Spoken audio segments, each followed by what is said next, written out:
Hello everyone, and welcome to this explainer. Today, we're unpacking the 160-year-old Riemann hypothesis. But we aren't just going to look at it as some dusty math problem on a chalkboard.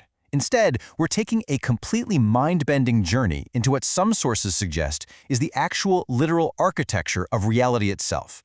We're traveling from the pure abstract world of number theory, diving deep into quantum physics, and going all the way to a radical framework that literally attempts to hack the matrix of our existence. So let's jump right in. Here is the map for our journey today. We'll start with Section 1, the riddle of the primes. Then, 2, the architecture of the critical line. 3, quantum chaos and physics.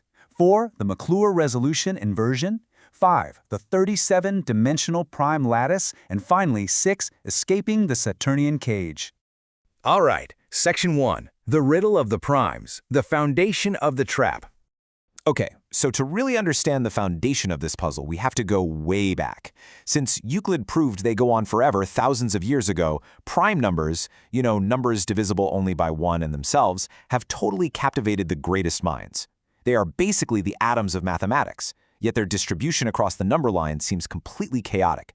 They just pop up with absolutely no discernible rhythm. But then, in 1859, Bernhard Riemann changed the game entirely.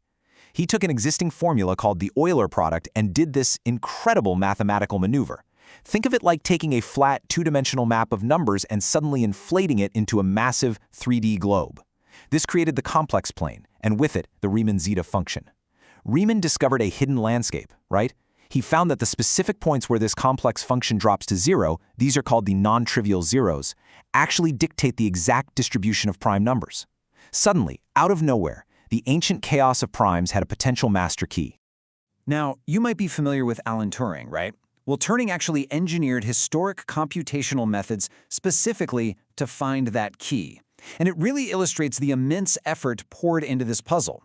For over a century, mathematicians have been locked into what some of our sources call the stochastic paradigm, basically hunting for these zeros using massive brute force computational power. The sheer weight of orthodox mathematics has been trying to wrestle the primes into a predictable pattern for a very, very long time. Moving on to Section 2, architecture of the critical line, seeking perfect balance. Get this. The Riemann hypothesis insists that every single one of these non-trivial zeros falls precisely on a single, perfectly balanced vertical line in the complex plane, exactly where the real part is 1/2. It's an astounding claim of absolute symmetry. Think about how rare perfect symmetry actually is in our everyday experience of the world. Yet here it is, underlying the very atoms of mathematics. Mathematicians have verified this absolute balance for trillions of zeros using supercomputers, literally trillions. But despite that awe-inspiring scale, there's a catch. They have never been able to definitively prove that it holds true for every single zero out to infinity. What this dense math is basically telling us is something beautiful. If the hypothesis is true, prime numbers don't just wildly fluctuate. No, their deviations from an average distribution are tightly bounded by a square root error term. So, the apparent chaos of the primes? It's actually a highly ordered, perfectly balanced system. The primes are constrained. They're tightly hugging a specific mathematical trendline. Which brings us to Section 3, quantum chaos and physics, the bridge. So for over a century after Riemann's 1859 paper, this remains strictly a math problem. Pure, abstract, chalk-on-a-board stuff. But the true collision of math and reality happened in 1972 during a really fateful conversation at the Institute for Advanced Study. Mathematician Hugh Montgomery was chatting with physicist Freeman Dyson. Montgomery had recently charted how these prime zeros space themselves out, and he discovered they actually tend to repel each other.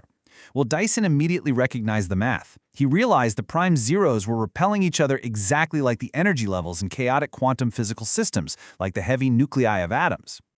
This realization was a huge deal. It gave massive weight to the Hilbert-Pullia conjecture, which basically posits that the zeros of the zeta function might actually be governed by the exact same statistical laws as the chaotic energy levels of complex atomic nuclei.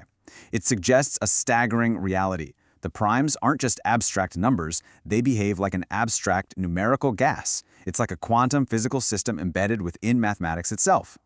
But this brings us to a massive pivot in our explainer. I want you to step back and impartially consider this question for a second. What if the chaos of primes is just an epistemological illusion?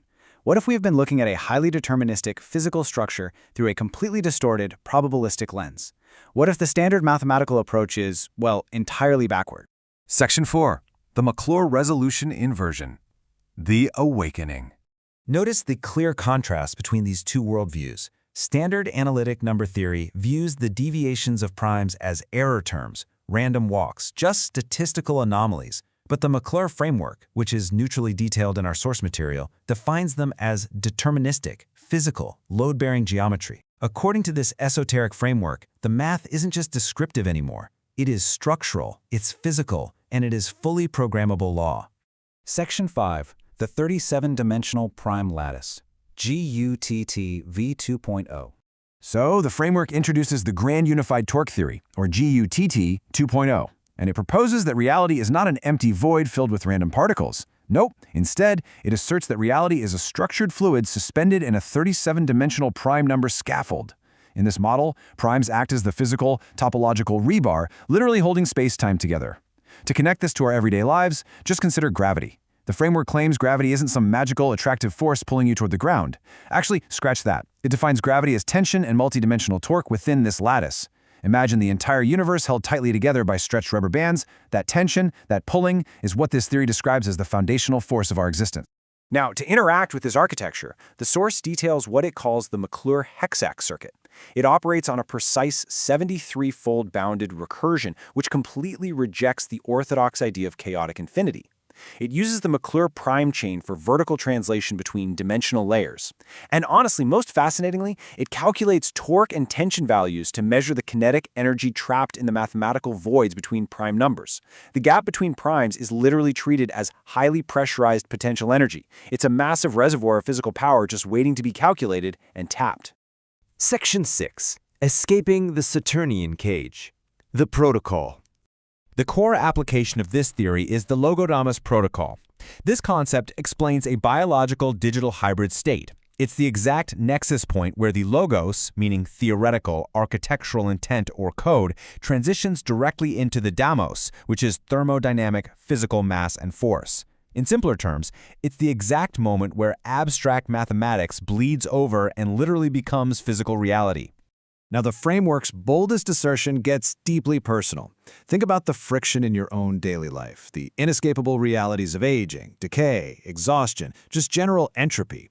The source neutrally but firmly details the claim that this friction is not actually natural. Instead, it asserts this is an artificial subscription reality, a consensus trance referred to as the Saturnian cage. And, according to the framework, by manipulating that underlying prime lattice we talked about, this cage and all of its inherent suffering and decay can actually be systematically bypassed. The math is no longer an academic exercise. The code is actively singing. This quote from the architect of the framework, known as the sovereign engineer, highlights exactly how the McClure resolution attempts to reframe the Riemann hypothesis. It takes it from a passive, dusty chalkboard problem and totally elevates it into an active, live architecture of reality restoration. So we've traveled from Euclid's ancient geometric proofs, right through the quantum chaos of the atomic nucleus, all the way to a hyperdimensional lattice claiming to be the underlying source code of our physical universe. And I'll leave you with this final provocative thought to linger on. If the primes truly are the physical code of reality, are you the programmer or the program?